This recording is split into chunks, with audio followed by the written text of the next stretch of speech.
Eva's hands trembled as she stared at the black SUV parked outside her daughter's daycare, the same vehicle she'd seen twice this week near her workplace. The man in the expensive suit standing beside it wasn't trying to hide his presence anymore, and his cold eyes locked onto hers through the window with unmistakable intent. 3 weeks ago, she'd fallen in love with a gentle mechanic named Michael, who understood her struggles and made her laugh for the first time in years. But the wedding ring tan line on his finger and the way he sometimes spoke with an authority that didn't match his claimed blue-collar background had started to feel like dangerous lies. Quick question, where are you watching from? Drop your city in the comments and subscribe. Let's jump into the story. But let me take you back to where this all began, 3 weeks earlier, when Eva Rodriguez thought the biggest risk in her life was trusting her heart again.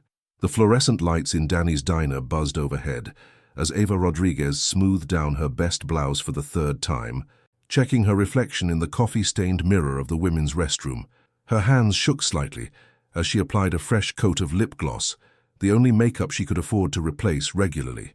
At 25, Eva carried herself with the quiet determination of someone who'd learned to expect disappointment, but still dared to hope.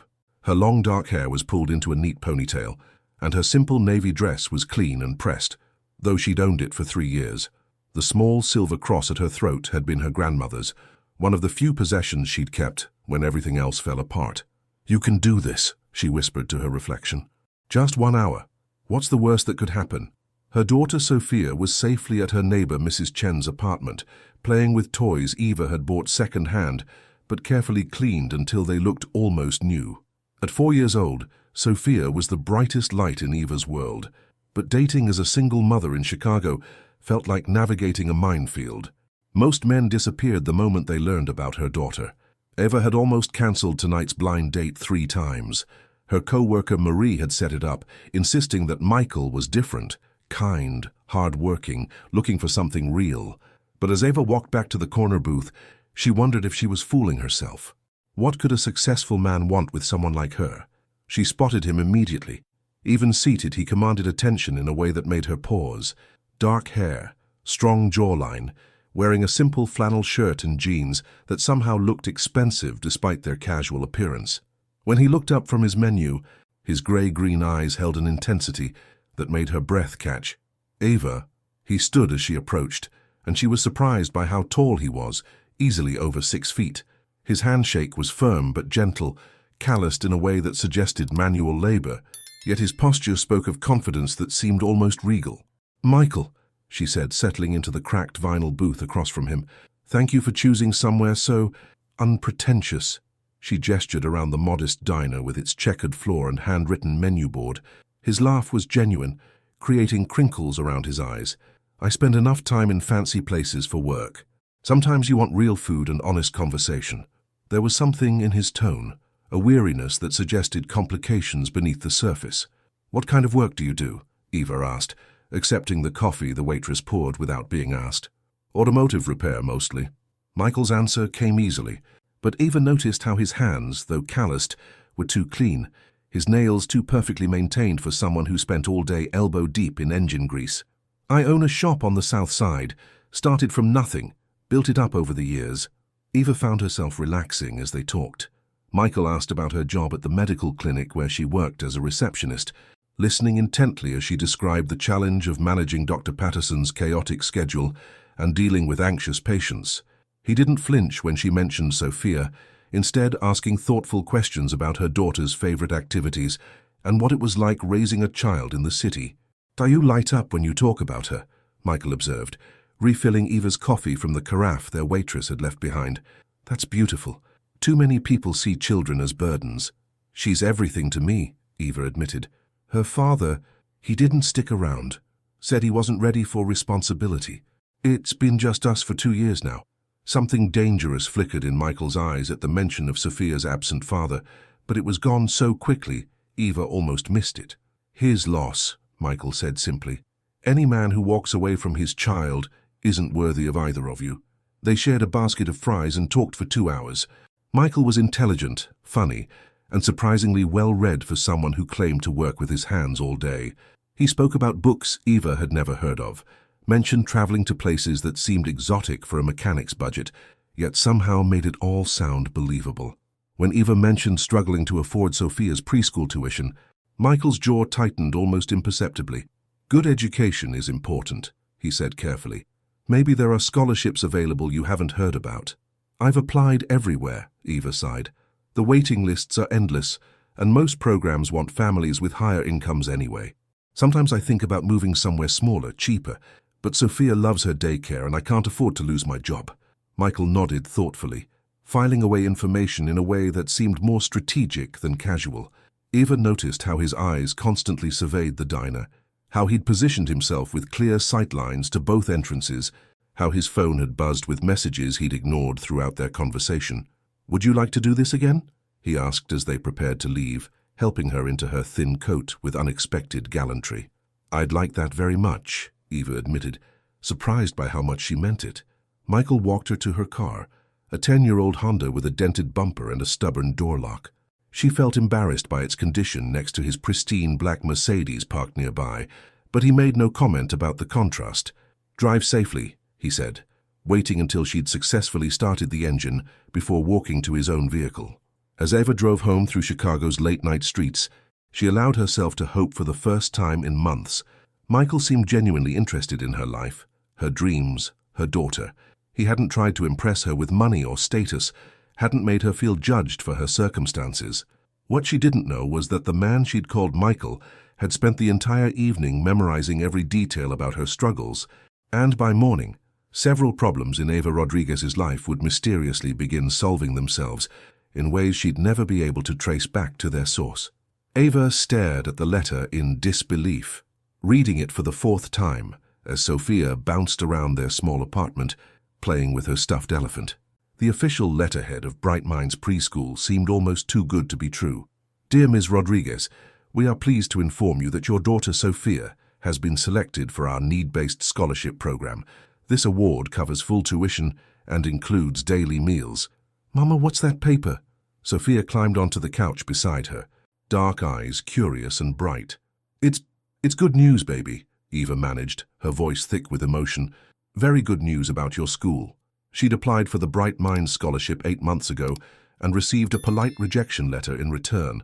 Now, suddenly, they were offering Sophia a full ride to one of the most exclusive preschools in Chicago.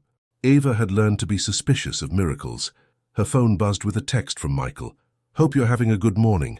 Coffee later if you're free." They'd been seeing each other for a week now, meeting 3 times at different modest locations around the city. Eva found herself looking forward to his messages. The way his presence made her feel protected and valued. Still, something nagged at her about the timing of this scholarship. She texted back, "Coffee sounds perfect. Something amazing happened today." "Amazing things have a way of finding amazing people," came his immediate reply, followed by an address for a small cafe in Lincoln Park. Eva arrived at the cafe first, choosing a table where she could watch the door. The scholarship letter was tucked safely in her purse, but questions swirled through her mind. How had Sophia suddenly moved from a rejection to the top of their waiting list? Why now? Michael walked in exactly on time, and Eva felt that familiar flutter of attraction. Today he wore dark jeans and a grey Henley that emphasized his broad shoulders. Several women in the cafe turned to look as he passed, but his attention focused solely on Eva. "You look radiant," he said, settling across from her with an espresso. "Tell me about this amazing news." Eva pulled out the letter, watching Michael's face carefully as he read it. His expression remained neutral, but she caught something in his eyes. Satisfaction, perhaps? As if he'd expected exactly this news. "This is incredible," he said, handing the letter back. "Bright Minds has an excellent reputation. Sophia must be a remarkable little girl to catch their attention." "That's what I don't understand," Eva said slowly. "They rejected her application months ago. Why the sudden change?" Michael shrugged casually, but Eva noticed how his fingers drummed once against the table, a nervous gesture that seemed out of character. "Sometimes donors contribute specifically for scholarships. New funding becomes available. Waiting lists shift. It happens more often than you'd think." His explanation was reasonable, delivered with the confident tone of someone who understood how these systems worked. Too well, perhaps, for a mechanic from the South Side. "Michael," Eva said carefully, "can I ask you something?" "Anything." Yesterday, when I mentioned needing to replace Sophia's car seat, you knew immediately that the Chico KeyFit 30 was the highest-rated model and suggested I check 3 specific stores for the best prices. How does a mechanic know so much about child safety equipment? Michael's pause was barely perceptible, but Eva caught it. I research everything thoroughly. When something matters to someone I care about, I make it my business to understand it completely. The answer was sweet, deflecting, and didn't quite ring true. Eva stored this inconsistency alongside the others she'd begun noticing. His perfect posture, the way he commanded respect from service staff without trying, how his phone calls always happened outside her earshot, but left him looking like he'd just managed some complex situation. I care about you, Eva, Michael continued, reaching across the table to take her hand. I know we haven't known each other long, but what I feel for you, it's real. I want to be part of your life, part of Sophia's life if you'll let me. His touch sent warmth up her arm, and the sincerity in his voice made her want to believe him completely. But Eva had learned the hard way that when things seemed too good to be true, they usually were. I care about you too, she admitted, but I need honesty, Michael. Complete honesty. I've been hurt before by someone who wasn't what he seemed. Something shifted in Michael's expression, a flicker of conflict between affection and calculation. Some truths are more complicated than others, he said finally. What matters is how I feel about you, how I want to protect you and Sophia, how I want to build something real with you. Protect us from what? Eva asked, the words slipping out before she could stop them. Michael's hand tightened on hers, his eyes growing distant as if seeing threats she couldn't imagine. From anyone who might hurt you, he said simply. From the world being unfair to people who deserve better. They sat in charged silence, Eva sensing layers of meaning beneath his words. Part of her wanted to push for clearer answers. Another part whispered that some questions might lead to truths she wasn't ready to handle. Would you like to meet Sophia? Eva asked instead, surprising herself with the invitation. Maybe we could go to the park this weekend. Michael's smile transformed his entire face, genuine joy replacing the careful control he usually maintained. I'd be honored. As they parted ways outside the cafe, Eva watched Michael walk to his Mercedes, which she now noticed had tinted windows and license plates that seemed somehow official. Her phone buzzed with another message. Looking forward to meeting the most important person in your world. Thank you for trusting me with that. Eva smiled despite her concerns. Whatever Michael's secrets might be, his feelings for her seemed real. And after 2 years of struggling alone, having someone who genuinely cared felt like a gift she wasn't ready to question too closely.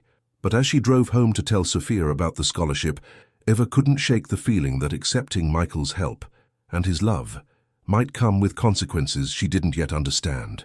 Saturday morning arrived with crisp autumn air and Sophia's excited chatter about meeting Mama's friend.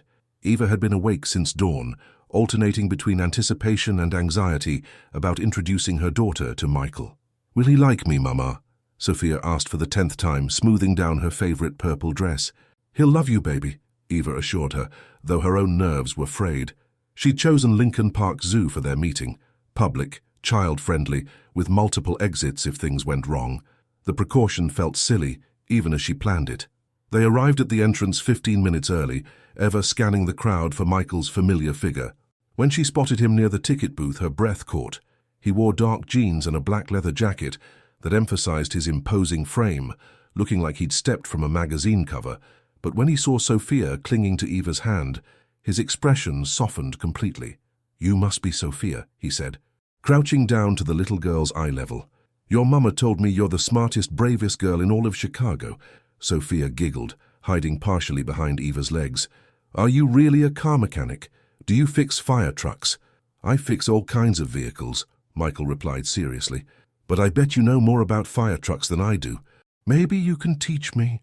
Within minutes, Sophia was chattering excitedly about the different types of emergency vehicles, and Michael listened with genuine interest, asking thoughtful questions that made the little girl beam with pride.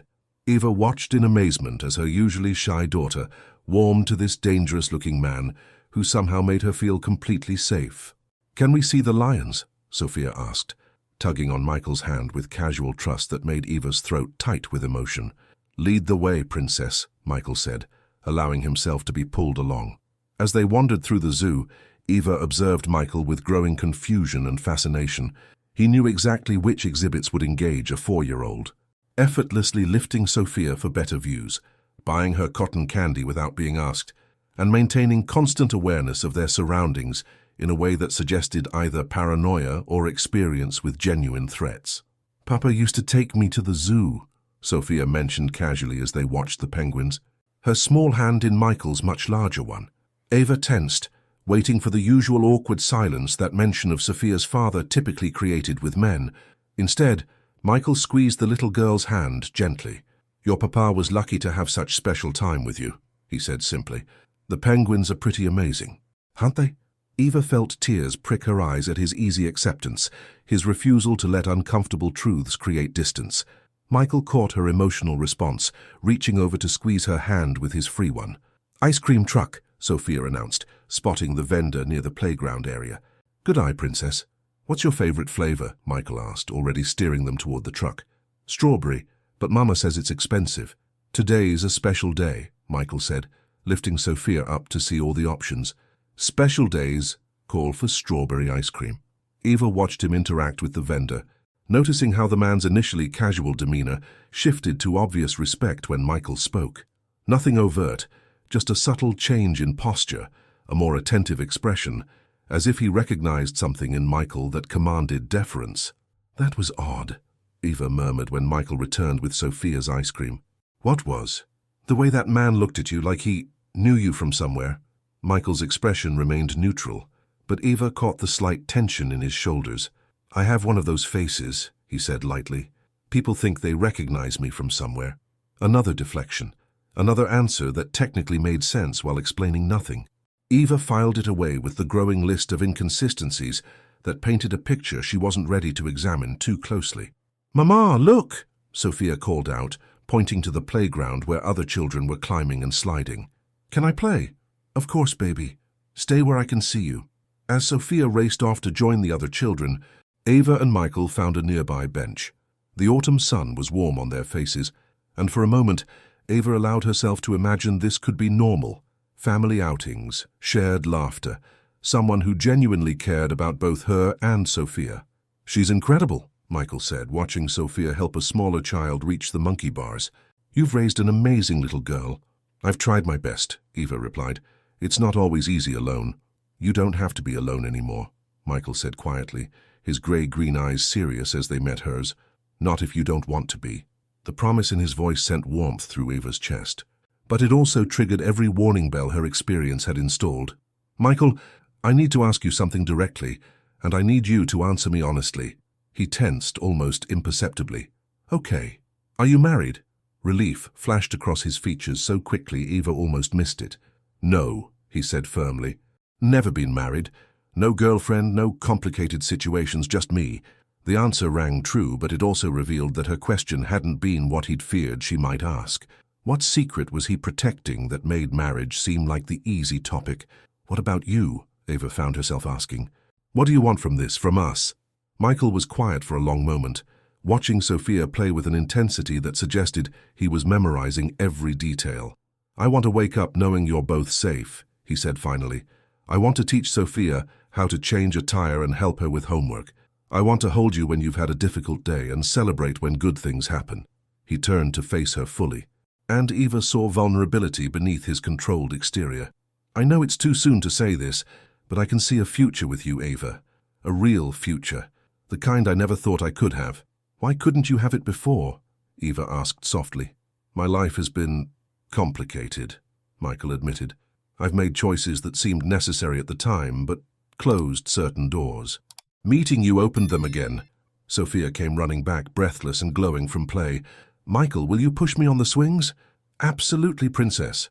As Eva watched Michael push her daughter on the swings, both of them laughing at some shared joke, she felt herself falling deeper into something that terrified and thrilled her equally. Whatever Michael's secrets might be, his feelings for them seemed genuine, and after so many months of struggling alone, having someone who wanted to share her burdens felt like an answered prayer. But as they prepared to leave the zoo, Eva noticed the black SUV that had been parked across from the entrance when they arrived was now following them at a discreet distance through the parking lot. When she mentioned it to Michael, His entire demeanor shifted in an instant, from relaxed companion to something much more dangerous. "Take Sophia to your car and wait for me there," he instructed, his voice carrying an authority that brooked no argument. Now, as Ava hurried away with a confused Sophia, she saw Michael approach the SUV with purposeful strides, his whole body radiating threat. Through the rear window, she watched him have a brief, intense conversation with whoever was inside. When he returned to their car 5 minutes later, he was smiling again, but Eva caught the edge of steel that remained in his eyes. "Everything okay?" she asked carefully. "Just someone who was lost and needed directions," Michael replied smoothly, but his hands were clenched too tightly on the steering wheel as he followed them home. That night, after Sophia was asleep, Ava stood at her apartment window looking down at the street below. The same black SUV from the zoo sat parked under a broken streetlight, its occupants invisible behind tinted glass. For the first time since meeting Michael, Eva wondered if her growing feelings for him might be putting her daughter in danger. The flowers arrived on Monday morning, 24 white roses delivered to the medical clinic where Eva worked, with a note that simply read, "Thank you for a perfect day, M." Dr. Patterson whistled low as Eva arranged them in a vase on the reception desk. "Someone's certainly smitten," the elderly physician observed. "Haven't seen you smile like this in the 2 years you've worked here." Eva felt heat rise in her cheeks. "It's still new," she said, but her smile refused to dim. The weekend at the zoo had felt like a glimpse of the life she'd dreamed of, but never dared hope for. A true partner, someone who genuinely loved both her and Sophia. "New relationships are beautiful things," Dr. Patterson said kindly. "Just trust your instincts. You've got good judgment about people." But as the morning progressed, Eva's instincts were sending mixed signals. The roses were lovely, but they were also expensive. Easily $100 worth of premium flowers delivered to her workplace. Too much for a mechanic's budget, especially after he'd already spent money on zoo admission. Ice cream and lunch. Her phone buzzed with a text from Michael. "Hope the flowers brightened your morning dinner tonight. Somewhere special this time." Before Eva could respond, Mrs. Chen appeared in the clinic doorway with Sophia in tow, both of them looking distressed. "Ava, honey, something strange happened at the daycare today," Mrs. Chen said, her elderly voice shaking slightly. Eva's blood went cold. "What kind of strange?" "2 men in expensive suits came by asking questions about Sophia," Mrs. Chen explained, keeping her voice low. "They claimed to be from some child development research program, wanted to know about her schedule, her routine, which playground she liked best." "What did the daycare tell them?" Ava asked, her hands beginning to shake. "Nothing, thank goodness. Mrs. Rodriguez, the director, has strict policies about protecting the children's information, but the men were very persistent, and they knew things they shouldn't have known, like what time Sophia usually arrives each morning." Eva's phone rang. Michael's name flashing on the screen. She let it go to voicemail, her mind racing through possibilities that all led to terrifying conclusions. "Mrs. Chen, can you take Sophia to your apartment for a little while? I need to handle something." "Of course, dear, but Eva, maybe you should call the police." Eva nodded absently, but her phone was already buzzing with another call from Michael. This time she answered. "Eva, thank God, are you at work?" "Michael, I need to ask you something, and I need complete honesty." "What's wrong? You sound upset." "Men came to Sophia's daycare today, asking questions about her. Strangers who somehow knew details about our routine." Eva's voice was deadly calm. "Do you know anything about that?" The silence on the other end of the line stretched too long, confirming Eva's worst fears.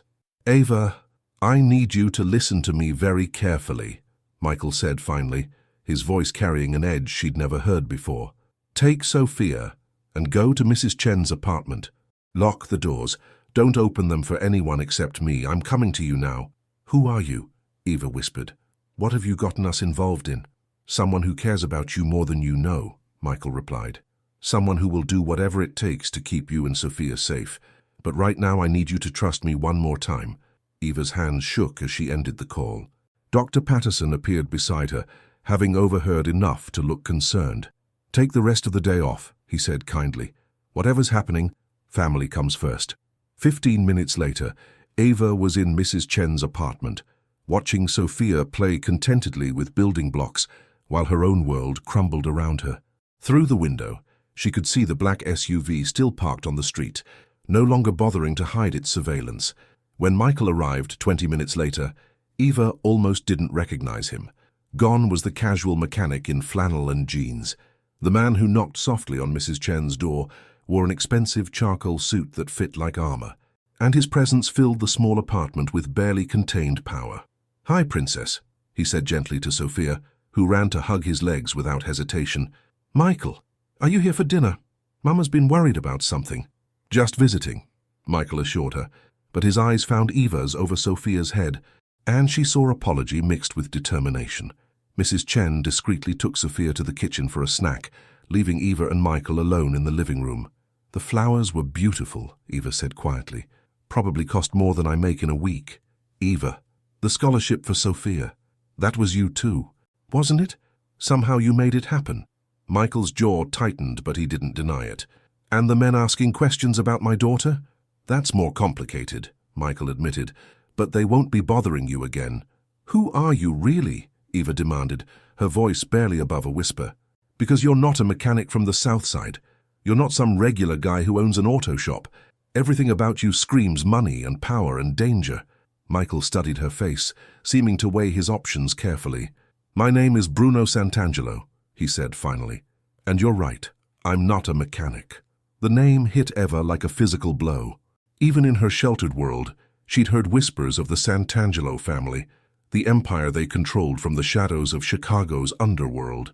Bruno Santangelo wasn't just wealthy or powerful, he was one of the most dangerous men in the city. "You're a—" Eva couldn't even say the word. "I run certain business operations that require discretion," Bruno said carefully. "But Eva, everything I told you about my feelings was true. What I feel for you and Sophia, that's real. That's the most real thing in my life." "You lied to me," Eva said, tears starting to fall. "About everything. Your name, your job, your life." "I lied about the details," Bruno admitted.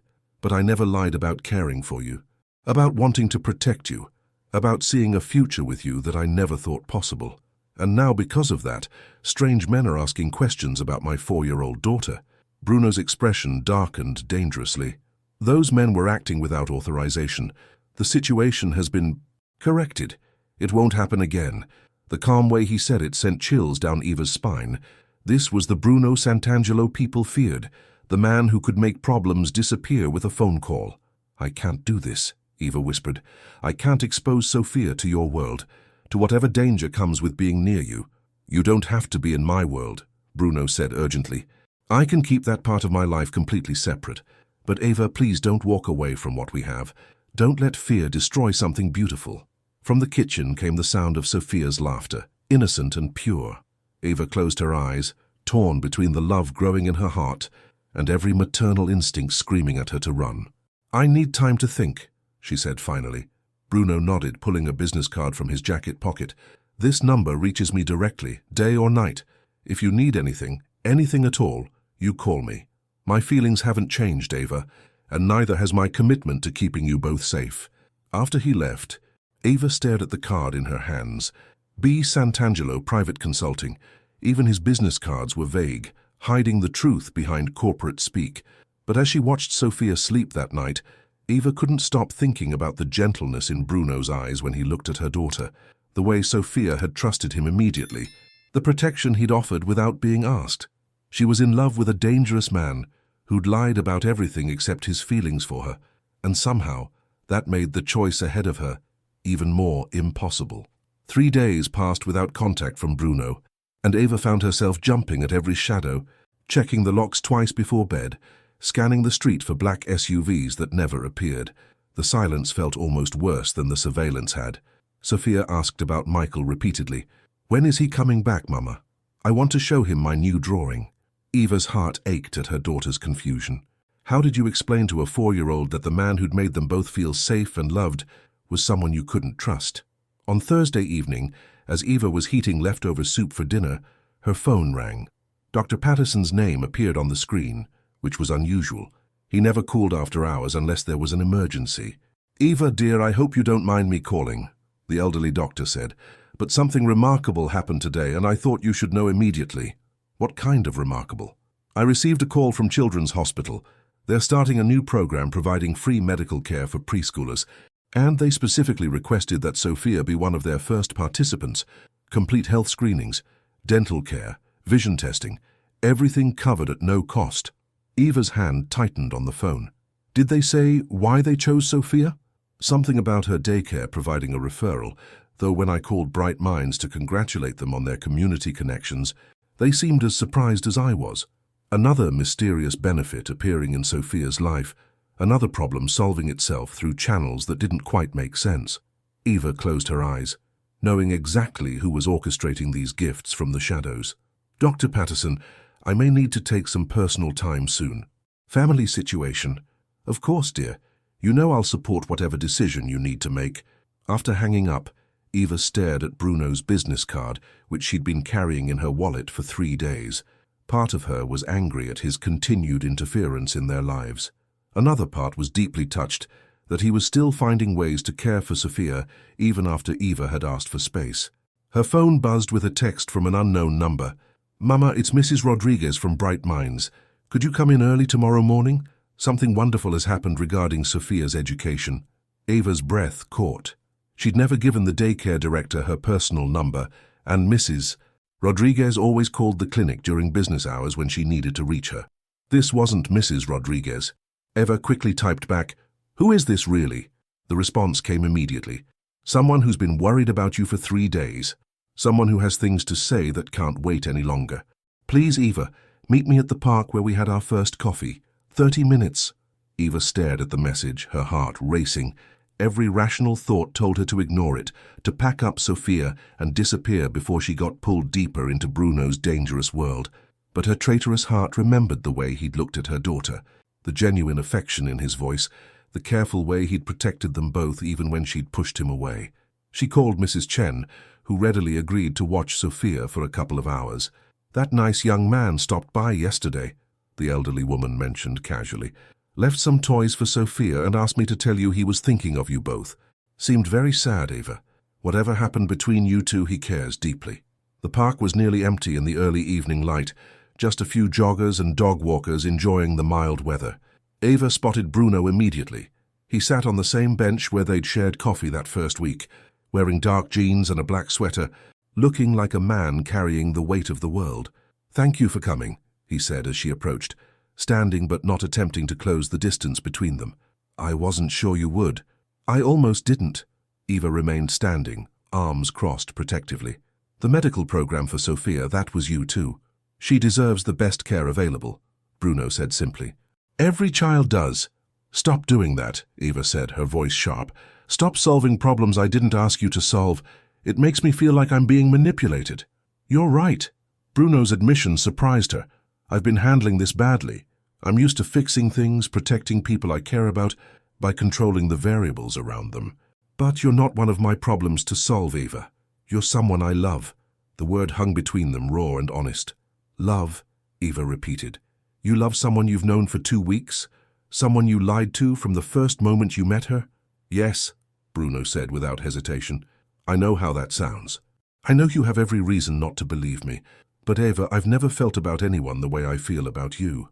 When I'm with you and Sophia, I remember what it feels like to be just a man instead of what my responsibilities have made me."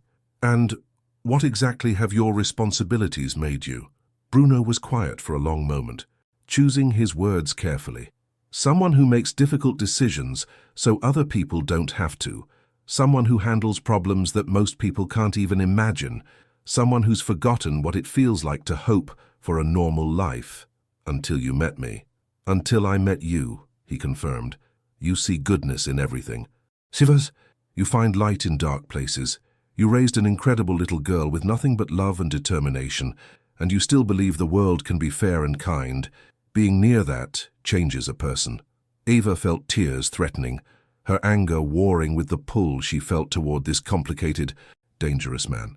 "I can't be responsible for changing you, Bruno. And I can't expose Sophia to the risks that come with your world. What if I walked away from that world?" The question was so unexpected, so impossible, that Eva stared at him in shock. "You can't just walk away from being who you are. I can step back, transfer responsibilities, restructure operations, create distance between my business life and my personal life." Bruno's voice was intense, urgent. "It wouldn't happen overnight, but it could happen. For you, for the chance to build something real with you and Sophia. And if I said no? If I decided this was too much, too dangerous, too complicated? Pain flickered across Bruno's features, but his voice remained steady. Then I'd respect that decision.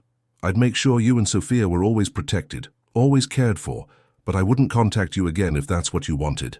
Eva studied his face, searching for deception and finding only sincerity mixed with desperate hope. You'd really do that? Give up everything for someone you've known for 2 weeks? I'd do anything for the woman who showed me kindness when I was a stranger, Bruno said softly. The woman who trusted me with her daughter's happiness. The woman who makes me want to be better than what circumstances made me. Across the park, Eva watched her father pushing his daughter on the swings, both of them laughing in the golden evening light. It was such a simple scene, such an ordinary family moment, yet it represented everything she'd ever wanted for Sophia. I need guarantees, she said finally. I need to know exactly what you're asking of me, what you're promising, what the risks are. Bruno's face lit with hope. Anything, ask me anything. Can you promise me that Sophia will never be in danger because of your past? I can promise that I'll do everything in my power to keep her safe, Bruno said carefully. My past will always exist, but I can minimize its impact on our future. Can you promise me honesty? Complete honesty about who you are and what you do? Yes. No more lies. No more half-truths. And can you promise me that if I choose to trust you with our lives, you won't break that trust? Bruno stepped closer, his grey-green eyes intense with emotion. Eva, I promise you that loving you and Sophia will be the most important thing I do for the rest of my life. Everything else, business, obligations, the past, will be secondary to protecting what we build together. Eva closed her eyes, feeling herself standing at the edge of a cliff. Behind her lay safety, predictability, the quiet struggles she'd learned to navigate alone. Ahead lay uncertainty, risk, and a love that could transform her life or destroy it completely. When she opened her eyes, Bruno was watching her with an expression that mixed hope and fear in equal measure. I'm terrified, she admitted. So am I, Bruno replied softly. But I'm also tired of being alone, tired of struggling with everything by myself, tired of protecting Sophia from a world that could be beautiful instead of just safe. Eva took a deep breath and stepped toward the cliff's edge. Okay, she said simply, let's try. Bruno's smile was radiant, transforming his entire face with joy and relief. Really, really, but slowly, carefully, and with complete honesty between us. Complete honesty, Bruno agreed, reaching out to take her hands. Starting now, starting with this. I love you, Eva Rodriguez, and I'm going to spend every day proving that you made the right choice. As the sun set over the park, Eva allowed herself to believe that sometimes the most dangerous choice could also be the most beautiful one, and sometimes love was worth the risk of everything you'd worked to build. But neither of them noticed the photographer with the telephoto lens capturing their reunion from across the street, or realized that Eva's choice to trust Bruno Santangelo had already set in motion consequences that would test their new love in ways neither could imagine. The photograph arrived at Eva's apartment building Tuesday morning, slipped under her door while she slept. Eva found it when she opened the door to check the hallway, a crisp 8x10 print showing her and Bruno embracing in the park. Their faces clearly visible, the intimacy between them undeniable. Attached was a single typed note. Interesting company you're keeping, Miss Rodriguez. Some people would pay handsomely for this information. Eva's hands trembled as she deadbolted the door and called Mrs. Chen to ask if she could keep Sophia for an extra hour before school. Her phone was already ringing when she hung up. Bruno's number. Eva, I need you to listen carefully. His voice was tight with controlled urgency. Pack a bag for you and Sophia. Essential items only. I'm sending a car in 15 minutes. What's happening? Someone photographed us last night. The pictures are being shopped to my rivals as proof that I have a weakness they can exploit. Bruno's tone was deadly calm, but Eva heard the fury underneath. Which means you and Sophia are now targets. Eva sank onto her couch, the photograph clutched in her shaking hands. This is what you meant about your world being dangerous. This is exactly what I meant. But Eva, I swear to you I will handle this. No one will hurt you or Sophia. How can you be sure? Because anyone who tries will cease to exist, Bruno said with chilling certainty. Pack the bag, Eva. Trust me one more time. 20 minutes later, Eva and Sophia were in the back of an armored SUV with tinted windows, speeding through Chicago's streets toward an unknown destination. Sophia chatted excitedly about the fancy car, while Eva watched the city blur past, wondering how her quiet life had transformed into something from a movie. "Where are we going, Mama?" Sophia asked, clutching her stuffed elephant. "Somewhere safe, baby. Michael has friends who want to help us." The SUV pulled through the gates of what looked like a private estate. Sprawling grounds, manicured lawns, a house that could have been featured in architectural magazines. Bruno was waiting at the front entrance, and despite everything, Eva felt relief flood through her when she saw him. "Welcome to my family's home," he said, lifting Sophia effortlessly when she ran to him. "Princess, would you like to see the pool? It has a water slide." Sophia's eyes went wide. "A water slide? Mama, can we live here forever?" Eva caught Bruno's eyes over their daughter's head, seeing both apology and determination there. "We'll see, baby. Let's just focus on having fun today." Bruno's mother, Isabella Santangelo, emerged from the house, an elegant woman in her 60s who carried herself with unmistakable authority. Eva had expected coldness, judgment, but instead found herself wrapped in a warm embrace. "You must be Eva," Isabella said in accented English. "The woman who has made my son smile again. Come, both of you. Rosa has prepared lunch, and there are people you should meet."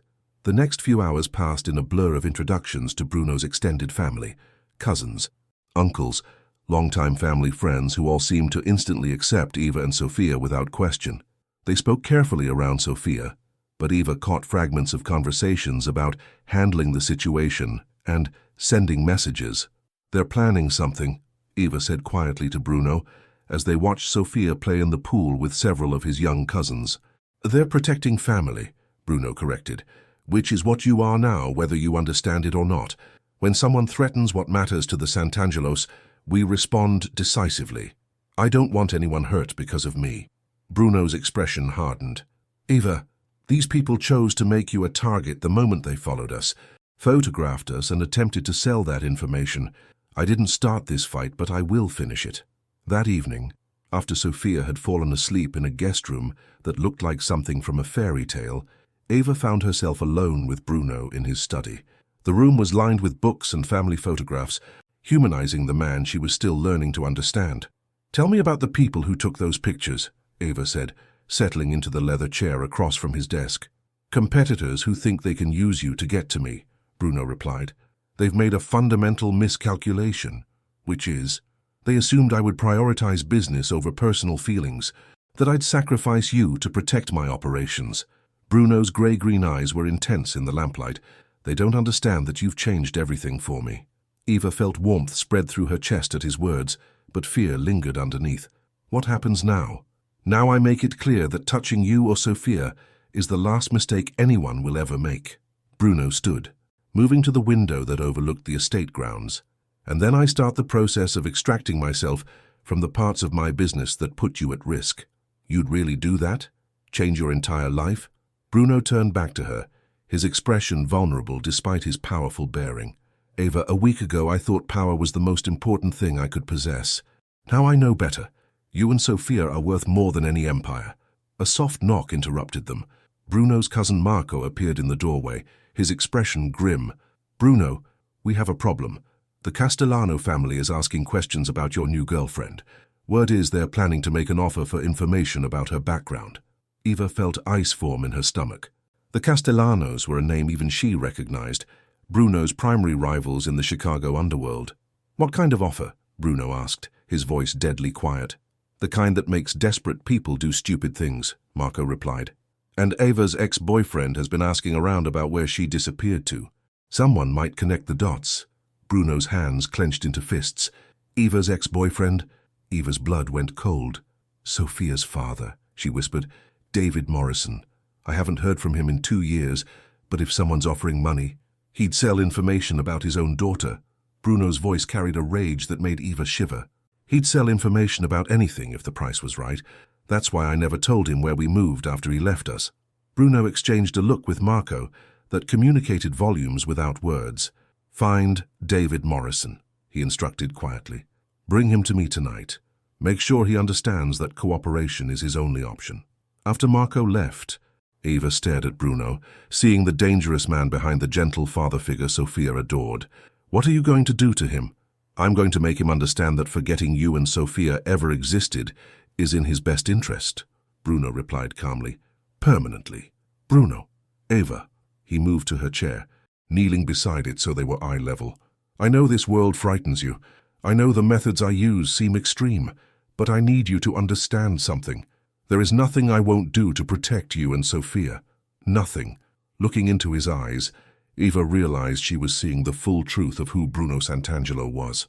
Not just the gentle man who pushed Sophia on swings, but the feared boss who commanded absolute loyalty through a combination of respect and carefully applied terror. And somehow, impossibly, both versions of him made her feel safer than she'd ever felt in her life. I trust you, she said simply. Bruno's smile was radiant with relief and love. That means everything to me. But as Eva lay awake in the guest room that night, listening to Sophia's peaceful breathing, she wondered if her trust was about to be tested in ways she couldn't imagine. Outside the estate's walls, David Morrison was making the biggest mistake of his life, agreeing to meet with people who promised him easy money for simple information about his ex-girlfriend and their daughter. The next morning brought news that changed everything. Eva woke to find Bruno's study filled with his family's senior members, their voices creating a low murmur of urgent conversation that stopped when she appeared in the doorway. Eva, Isabella Santangelo called softly, come sit with us. There are things you need to know. Eva accepted a cup of coffee from Rosa, the family housekeeper, and settled into a chair beside Bruno. His expression was unreadable, but she could sense the tension radiating from him like heat. David Morrison is dead, Bruno said quietly. Eva's coffee cup rattled against its saucer. What? His body was found early this morning. Someone wanted to send a message by killing him before we could reach him. Bruno's jaw was tight with barely controlled fury. The Castellanos are escalating this beyond what I anticipated. They killed Sophia's father. Eva's voice was barely a whisper. They killed a man who was preparing to sell information about you and Sophia's routines, your vulnerabilities, everything they needed to get to me through you. Bruno's hand found hers, steady and warm. I'm sorry, Eva. I know this complicates things. Eva stared at him, trying to process the magnitude of what she was hearing. David had been weak, selfish, a poor father and worse partner, but he'd been Sophia's biological father. Now he was gone, killed because of his connection to her new life. Does this make Sophia safer or more dangerous? Eva asked, cutting to the heart of what mattered most. Bruno's uncle Vincent, a silver-haired man with kind eyes and calloused hands, leaned forward. More dangerous, I'm afraid. The Castellanos are sending a message they're willing to kill to get to Bruno. They want him to know no one around him is safe. Which means, Bruno continued, I need to end this quickly and decisively. But first I need to make sure you understand what you're choosing. Eva, this isn't going to be the last time someone tries to use you against me. My enemies will always look for ways to hurt me through the people I love. Eva looked around the room at the faces surrounding her.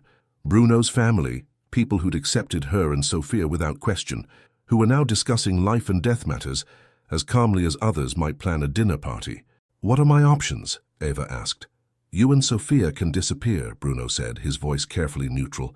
New identities, new city, enough money to start fresh somewhere no one will ever find you. You'd be completely safe, but we'd never see each other again. The offer hung in the air like a physical weight. Eva knew he was giving her an out, a way to escape the danger that came with loving him. She also knew it would destroy him to make that sacrifice. What's the other option? You stay, Bruno said simply. You accept that danger will always be part of our lives, but also that I'll spend every day protecting you from it. You become part of this family officially, with all the protection that brings. And what would that mean for Sophia? Isabella spoke up. It would mean she grows up knowing she's loved and protected by an entire family. It would mean the best schools, the best opportunities, and the absolute certainty that no one would ever dare harm her. It would also mean, Bruno added with unflinching honesty, that she'd grow up knowing her stepfather is a dangerous man, that her safety comes at the cost of other people's fear. Eva closed her eyes, thinking of Sophia's laughter the night before, as Bruno's cousins taught her card games, the way she'd fallen asleep feeling absolutely secure in this house full of people who barely knew her but had claimed her as family. There's something else you should know, Vincent said gently. David Morrison wasn't just selling information about you. He'd been hired by the Castellanos to get close to Sofia, to potentially take her as leverage against Bruno. Eva's blood turned to ice. Take her? The plan was to use his parental rights to gain access, then disappear with her until Bruno agreed to certain territorial concessions. Bruno explained, his voice tight with rage. His death actually prevented a kidnapping attempt that was scheduled for tomorrow. They were going to take my daughter. Eva's voice was flat, emotionless, but inside she felt something break and reshape itself into something harder. They were going to try, Bruno corrected. They never would have succeeded. But Eva, this is what I meant about my world being dangerous. These people see everything and everyone as tools to be used. Eva stood abruptly, moving to the window that looked out over the estate's gardens. Sofia was visible in the distance, playing on a swing set with two of Bruno's young cousins, completely carefree and happy. If I choose to stay, Eva said without turning around, what happens to the Castellanos? The silence behind her was telling. They cease to be a problem, Bruno said finally. That's not what I asked. Eva, I need to know, she said, turning to face him. If I'm choosing this life, I need to understand what it means. What happens to the people who tried to take my daughter? Bruno's expression was grave. They learned that there are consequences for threatening the Sant'Angelo family, permanent consequences. Eva nodded slowly, surprised by her own calm acceptance of what he was telling her. A week ago, the thought of violence had terrified her. Now, thinking of men planning to kidnap Sofia, she found herself hoping Bruno would make them suffer for it. How long will it take, Eva asked, to end the Castellano threat? A few days, maybe a week. And then we start building the life we talked about. I begin transferring the more dangerous aspects of my business to my cousins. We find a house where Sofia can have a normal childhood, and we figure out how to be a family. Eva walked back to where Bruno sat, taking his hands in hers. I need one promise from you. Anything. Whatever you do to the people who threaten Sofia, I don't want to know the details. I want to wake up one morning and have you tell me it's over, that we're safe, and never think about it again. Bruno's smile was fierce with pride and love. I can promise you that. Then I'm staying. We're staying. All of it. The danger, the protection, the complicated family, the uncertain future. We're in. Bruno stood, pulling her into his arms with relief and joy radiating from every line of his body. You're sure? I'm sure that I love you, Eva said, reaching up to touch his face. I'm sure that Sofia deserves to grow up feeling cherished and protected. And I'm sure that whatever happens next, we'll face it together. Together, Bruno agreed, kissing her softly. But even as Eva melted into his embrace, she couldn't shake the feeling that their real test was just beginning. Outside the estate's protective walls, a war was about to start, and she'd just chosen a side. The question was whether love would be enough to survive what came next. 3 days later, Eva stood in the kitchen of Bruno's estate at 5 in the morning, unable to sleep. Sofia was safely tucked into the fairy tale guest room, but Eva's mind raced with questions and fears she couldn't quiet. Bruno appeared in the doorway, already dressed in a dark suit despite the early hour. His expression was tense, purposeful, the look of a man preparing for something dangerous. You're leaving, Eva said. It wasn't a question. For a few hours. There's a meeting that requires my personal attention. Bruno poured himself coffee with steady hands, but Eva caught the slight tension in his shoulders. Is this about the Castellanos? Bruno nodded. Final negotiations. After today, the threat to you and Sofia will be eliminated. Eva studied his face, seeing the careful control he maintained even now. What kind of negotiations happen at 5 in the morning? The kind where everyone involved understands the stakes, Bruno replied quietly. Eva, I need you to stay here today. Don't leave the estate grounds, don't answer calls from numbers you don't recognize, and if anything feels wrong, anything at all, you find Marco or Vincent immediately. You're scaring me. Bruno set down his coffee and moved to her, pulling her into his arms with desperate tenderness. I'm being careful. There's a difference. He kissed her forehead. By tonight, this will all be over. We can start planning our real future. Promise me you'll come back, Eva whispered against his chest. Wild horses couldn't keep me away from you and Sofia, Bruno murmured into her hair. I have too much to live for now. After he left, Eva tried to distract herself by having breakfast with Sofia and Isabella, but worry gnawed at her throughout the morning. At 11, her phone rang. An unknown Chicago number. Eva Rodriguez. The voice was female, professional. Yes? This is Detective Sarah Chen with Chicago PD. We need to speak with you about David Morrison's murder. Can you come to the station this afternoon? Eva's blood went cold.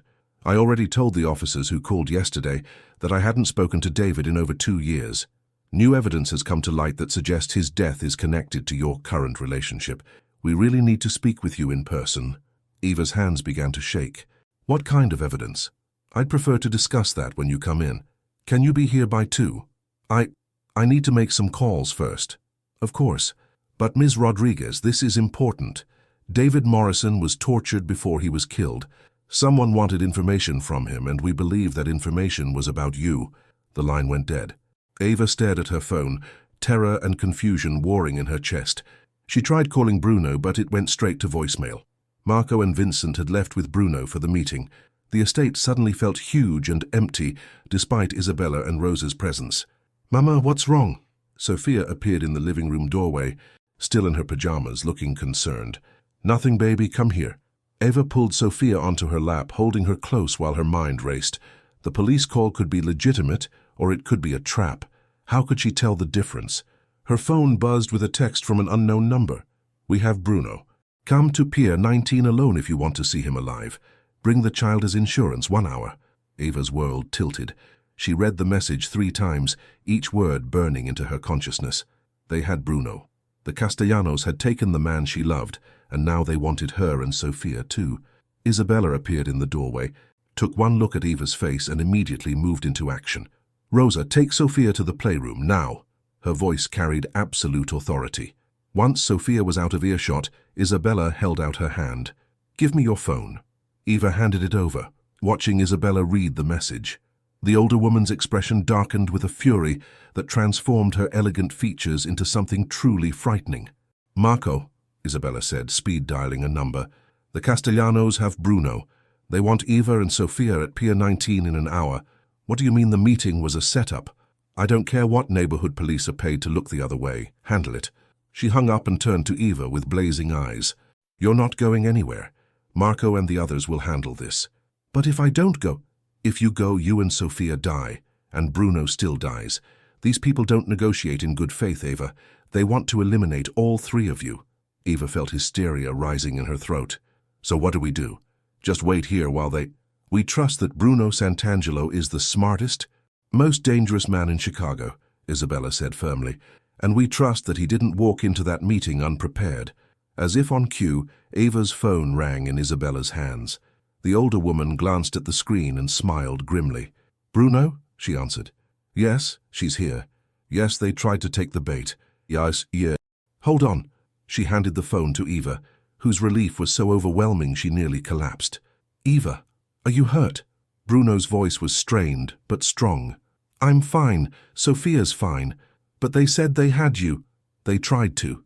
The meeting was a trap, but I expected that. We're at Pier 19 now, cleaning up the situation." "It's almost over, sweetheart." In the background, Eva could hear shouting, car doors slamming, the sound of organized chaos. "Are you safe?" "I'm safe. And after today, you will be too. Permanently." Bruno's voice carried a finality that sent chills down Eva's spine. "Eva, I need you to listen to me carefully. Pack bags for you and Sophia.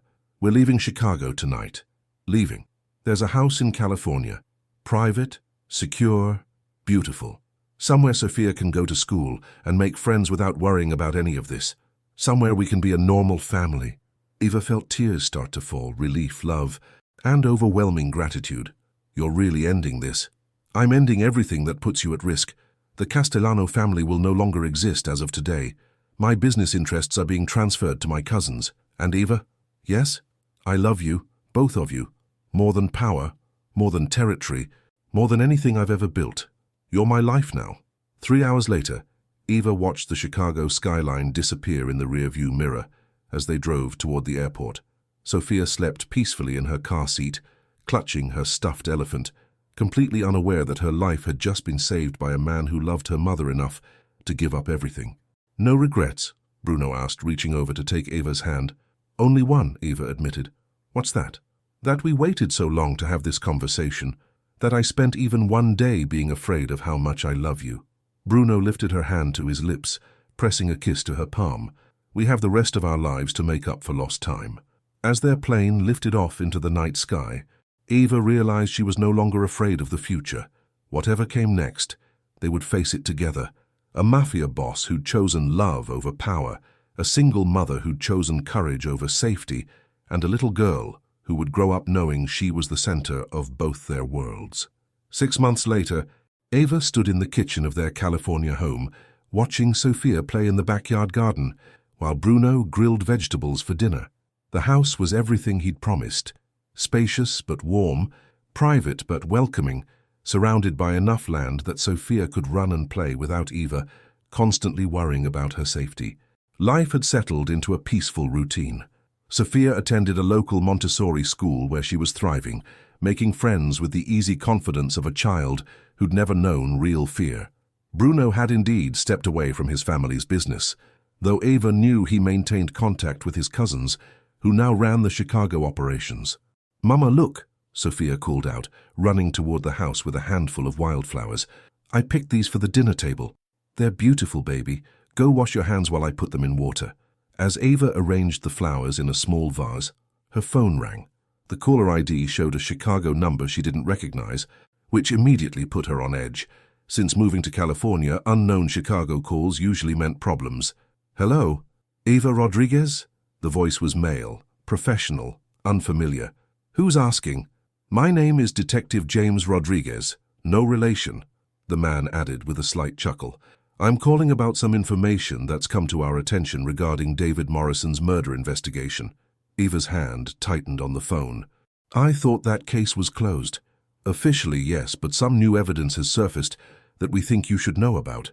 Are you familiar with the name Anthony Castellano?" The name hit Eva like a physical blow. "Should I be?" "He was the head of the Castellano crime family until they were eliminated several months ago. Before he died, Mr. Castellano left behind some documentation that mentions you and your daughter specifically." Eva sank into a kitchen chair, her legs suddenly unsteady. "What kind of documentation?" "Letters, Eva. Letters addressed to Sophia explaining who he was and why he'd been looking for her. I think you need to see them." "I don't understand. Why would a crime boss be writing letters to my daughter?" There was a long pause. "Ms. Rodriguez, according to these documents, Anthony Castellano claimed to be Sophia's grandfather." The world tilted around Eva. "That's impossible. Sophia's father was David Morrison." "That's what we thought too, until we ran DNA tests. David Morrison couldn't have been Sophia's biological father, Eva. The timeline doesn't match, and the genetic markers we found, they point to someone else entirely." Eva heard the detective's voice continue, but his words became background noise as her mind raced through memories. Dates, possibilities. 4.5 years ago, just before she'd met David, there had been someone else. A brief relationship, intense but short-lived, with a man who'd claimed to work in finance but had carried himself with an authority that suggested something more dangerous. A man who'd had grey-green eyes exactly like Sophia's. A man whose last name she'd never learned because he'd insisted on only first names, said it was more romantic that way. A man named Tony. "Eva, are you still there?" "I'm here," she managed. What exactly do these letters say?" "They explain that Tony Castellano, that was Anthony's given name, had been searching for his daughter for years after her mother disappeared. He'd hired David Morrison to get close to you, to confirm Sophia's parentage and potentially gain custody." Eva felt sick. David was working for them? According to the letters, yes. But apparently Morrison got greedy, started demanding more money, threatened to expose the arrangement. That's when things went bad. "And you're telling me that Sophia is—" Eva couldn't finish the sentence. "According to the documentation and our investigation, Sophia is the daughter of Anthony Castellano, former head of one of Chicago's most powerful crime families." Eva's phone slipped from nerveless fingers, clattering onto the kitchen floor. Through the window, she could see Bruno lifting Sophia up to pick apples from their tree, both of them laughing at some shared joke. Bruno, who had appeared in her life just as the Castellanos were closing in, who had known exactly how to handle the threats against them, who had ended the Castellano family threat with suspicious efficiency, who had grey-green eyes exactly like Sophia's. "Mama, are you okay?" Sophia's voice came from the doorway, concerned and innocent. Eva forced a smile. "I'm fine, sweetheart. Why don't you go tell Bruno dinner will be ready soon?" After Sophia ran back outside, Eva picked up her phone with shaking hands. The detective was still there, patiently waiting. "Detective Rodriguez, I need to ask you something. In these letters, did Anthony Castellano mention anything about the Santangelo family?" "Actually, yes. He claimed they'd been protecting his daughter without knowing who she was. He seemed to think someone in the Santangelo organization had figured out the connection and was keeping his daughter safe until he could reclaim her." Eva closed her eyes, understanding flooding through her with sickening clarity. "Thank you, Detective. I need to go." "Eva, wait. There's something else. Anthony Castellano left a trust fund for Sophia, substantial money, legitimately earned through investments. If she's really his daughter—" Eva hung up. She walked to the window and watched Bruno tickle Sophia until she squealed with laughter. Watched him spin her around with the easy affection of a man who genuinely loved her, a man who'd known all along exactly who she was. Bruno Santangelo hadn't fallen in love with a random single mother at a blind date. He'd been protecting the daughter of his family's enemy, and somewhere along the way, he'd decided to keep both Eva and Sophia for himself. The question was, what did she do with that knowledge? And more importantly, did it change how she felt about the man who'd become the center of her world, regardless of his motives for entering it? That evening, Eva waited until Sophia was asleep before confronting Bruno. She found him in his study, working on his laptop with the focused intensity that had become familiar over the past 6 months. "We need to talk," Eva said, closing the door behind her. Bruno looked up, immediately noting something in her expression that made him close the laptop and give her his full attention. "What's wrong?" "I got a call from Chicago today, from a detective investigating David Morrison's murder." Eva moved to the chair across from his desk, her movements careful and controlled.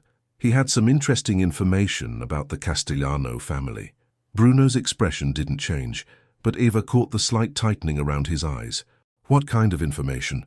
"The kind that explains who Sophia's real father was." Eva's voice was steady, but her hands were clenched in her lap. "The kind that explains why you were so invested in protecting a woman you'd just met." Bruno was silent for a long moment, his grey-green eyes so much like Sophia's studying her face. "What exactly did the detective tell you?" "That Anthony Castellano claimed to be Sophia's grandfather, that David Morrison was working for the Castellanos to get close to us, that someone in your family had been protecting Sophia without the Castellanos knowing why." Eva leaned forward.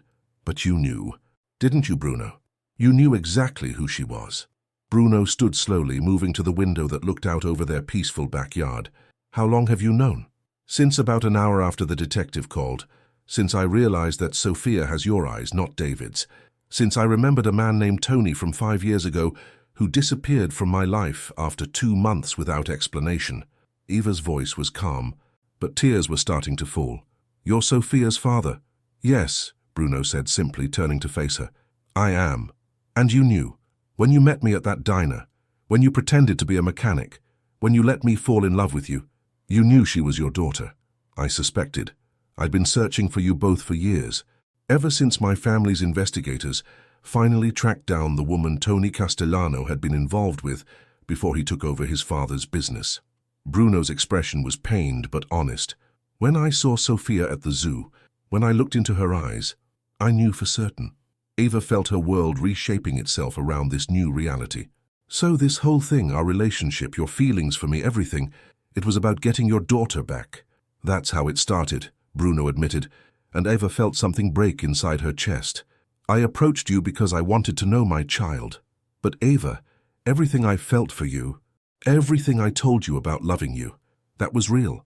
That was never part of any plan. How can I believe that?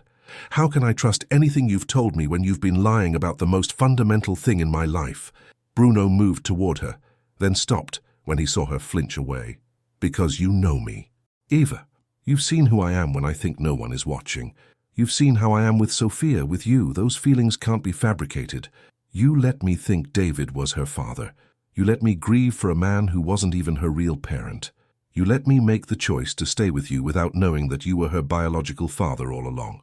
"I was going to tell you," Bruno said desperately. "After we were settled here, after you felt safe and secure, I was going to explain everything." "When? After we got married? After I'd signed papers giving you legal rights to her? After it was too late for me to leave?" "No!" Bruno's voice carried genuine anguish. Eva, I would never trap you, never manipulate you into staying. If you want to leave, if you want to take Sophia and disappear, I'll help you do it. I'll make sure you're both protected and cared for wherever you go. Eva stared at him, seeing the truth in his expression. This was the man who'd given up his empire for them, who'd moved across the country to give Sophia a normal childhood, who'd treated her with more love and respect than any man ever had. It was also the man who'd built their entire relationship on a lie. I need time to think, Eva said finally. I need time to process what this means. Of course. Take all the time you need. Bruno's voice was quiet, defeated. But Eva, please remember, whatever my original motives were, what I feel for you now is real. You're not just Sophia's mother to me. You're the woman I want to spend my life with. That night, Eva lay awake staring at the ceiling while Bruno slept in the guest room. Every moment of their relationship played through her mind in a new light. His instant devotion to Sophia, his desperate need to protect them both, the way he'd sacrificed everything to give them a life together. Had he fallen in love with her? Or had he simply been protecting his investment in his daughter? The next morning, Eva found Sophia in the kitchen making cereal for herself, with the independence she'd developed since starting school. Morning, Mama. Where's Bruno? He had some work to do this morning, baby. Eva poured herself coffee with hands that shook slightly. Sophia, can I ask you something? Sure. How would you feel if Bruno became your daddy for real? Like officially? Sophia's face lit up with pure joy. Really? He could be my real daddy? Would you like that? More than anything. Mama, Bruno loves me like a real daddy already, and he makes you happy, and he makes the best pancakes ever. Sophia climbed onto Eva's lap, chattering excitedly. Can we tell him yes, please? Looking into her daughter's eyes, eyes that were unmistakably Bruno's, Eva felt the last of her anger and confusion settle into something else. Acceptance, perhaps, or maybe just exhaustion. Bruno had lied to her about who he was, but he'd never lied about his feelings. He'd manipulated their meeting, but he'd never manipulated her emotions. He'd kept the secret of Sophia's parentage, but he'd also given up everything to protect them both. And Sophia loved him, had loved him from the first moment they met, with the instinctive recognition of a child finding her missing parent. When Bruno returned that afternoon, he found Eva and Sophia in the garden, planting flowers for the spring. He approached cautiously, uncertainty written across his features. Eva, can we talk? Actually, Eva said, standing and brushing dirt from her hands, I think Sophia has something she wants to ask you. Sophia ran to Bruno, wrapping her small arms around his legs. Bruno, Mama says you could be my real daddy. Can you? Please. Bruno looked over Sophia's head to Eva, his expression carefully neutral. That depends on what your mama wants. Eva studied his face. This man who'd turned her world upside down twice now, who'd lied to her and loved her and completely transformed her understanding of what family could mean. I want to know something, Eva said. If I'd said no that night in the park, if I'd chosen to walk away from you completely, would you have fought for custody of Sophia? Never, Bruno said without hesitation. I would have made sure you both had everything you needed, but I would never have used my parental rights to hurt you or take her from the mother who'd raised her. And if I say yes now? If I agree to make this official, to really be a family, are you going to keep lying to me about important things? Never again, Bruno promised. Complete honesty, even when it's complicated or difficult. Eva nodded slowly. Then, yes, we can be a real family. All three of us. Bruno's smile was radiant with relief and joy as he lifted Sophia into his arms, then reached for Eva with his free hand. I love you both more than I ever thought possible. We love you too, Daddy, Sophia said matter-of-factly, as if the word had always belonged to him. And as Eva watched Bruno's eyes fill with tears at hearing his daughter call him Daddy for the first time, she realized that sometimes the most beautiful families were built from the most complicated beginnings. They'd started with lies and danger, moved through trust and transformation, and arrived at something neither of them had expected, a love strong enough to survive the truth. 6 months later, Eva Rodriguez became Eva Santangelo in a small ceremony overlooking the Pacific Ocean. Sophia served as flower girl, practically bouncing with excitement at having her family made official. As they exchanged vows, Bruno promised to spend his life earning Eva's trust. Eva promised to never stop believing in the man he'd chosen to become, and as the sun set over the water, a former Mafia boss, a brave single mother, and the daughter who'd brought them together walked into their future as a family, complicated, unconventional, and absolutely unbreakable. The little girl who'd started life as the secret daughter of enemies had become the bridge between two people who'd found their home in each other's hearts. And sometimes Eva thought, as she watched her husband teach their daughter to skip stones on the beach, the most dangerous gambles led to the most beautiful rewards.